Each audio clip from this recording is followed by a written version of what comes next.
հիասթափված էի տեսնելով հսկայական ծախսերի օրինագիծը, որը անկեղծ ասած մեծացնում է դեֆիցիտը, այլ ոչ թե նվազեցնում այն։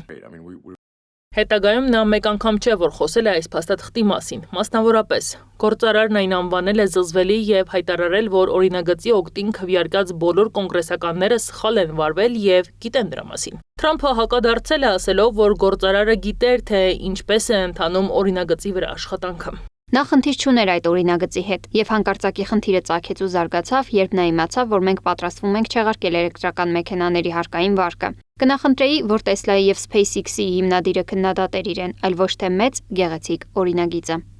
Մասկը պատասխանել է, որ Միացյալ Նահանգների նախագահի խոսքերը սուտ են եւ որ փաստաթուղթը իրեն երբեք ցույց չեն տվել։ Այնուհետև գործարարն աջակցել է Թրամփի իմպիչմենտի կոչին, համաձայնելով X սոցիալական ցանցում արված գրառման հետ, որը կոչ էր անում հեռացնել Թրամփին եւ լիազորությունները տալ փոխնախագահ Պենսին։ Միլիարդատերը ի թիվս այլ բաների առաջարկել է ստեղծել չափավոր ընտրողների շահերը ներկայացնող նոր քաղաքական կուսակցություն։